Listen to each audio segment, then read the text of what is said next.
Hey everyone!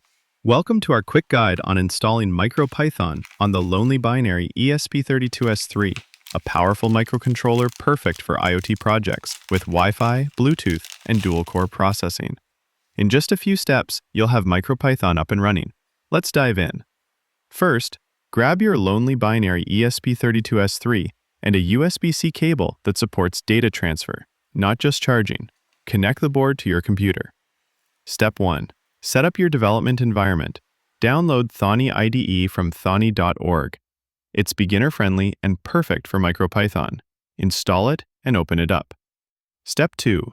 Download the MicroPython firmware. Head to micropython.org, go to the Download section, and find the ESP32-S3 firmware.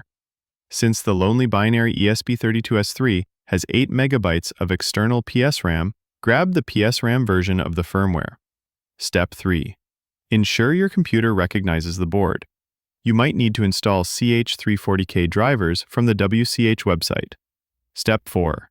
Flash the firmware. In Thonny, go to Tools, Options, then Interpreter.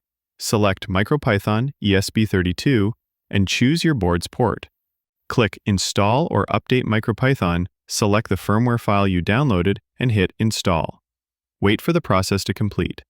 Step 5. Verify it worked. In Thonny, select MicroPython ESP32 as the interpreter, choose your port, and click Connect.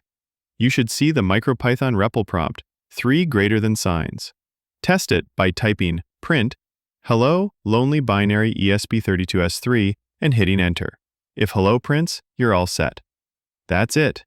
You've got MicroPython running on your Lonely Binary ESP32-S3. This setup is perfect for IoT projects, with dual-core power, Wi-Fi, Bluetooth, and Python simplicity. Start with small projects and work up to advanced stuff like real-time processing or machine learning. If you found this helpful, give us a thumbs up, subscribe, and share your projects in the comments. Happy coding with your Lonely Binary ESP32-S3.